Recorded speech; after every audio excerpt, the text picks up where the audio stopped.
భారత Rashtra Samithi working president, అదేవిధంగా యువ నాయకుడు శ్రీ కల్వకుంట్ల తారక రామారావు గారు రేపు ఉదయం 9 గంటలకు వరంగల్, నల్గొండ, ఖమ్మం పట్టభద్రుల నియోజకవర్గానికి సంబంధించి శాసనమండలికి జరుగుతున్న ఎన్నికల్లో పోటీ చేస్తున్నటువంటి ఏనుగుల రాకేష్ రెడ్డి గారి గెలుపును కాంక్షిస్తూ ఇల్లెందు పట్టణానికి రావడం జరుగుతుంది.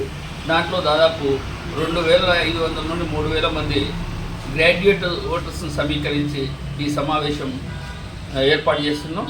ఏనుగుల Rakesh Reddy BRS party candidate, వారి గెలిపే ధ్యేయంగా తెలంగాణలో ఉన్నటువంటి భారత రాష్ట్ర సమితి కార్యకర్తలు, ముఖ్యంగా నల్గొండ, వరంగల్, ఖమ్మం జిల్లాల కార్యకర్తలందరూ కూడా కృషి చేస్తున్నారు. వారికి ఈ సందర్భంగా ధన్యవాదాలు తెలియజేస్తూ, ముఖ్యంగా రేపు మన పట్టణానికి చేస్తున్నటువంటి యువ నాయకుడు, భారత రాష్ట్ర సమితి వర్కింగ్ ప్రెసిడెంట్ శ్రీ కేటీ రామారావు గారికి స్వాగతం తెలియజేస్తున్నాం.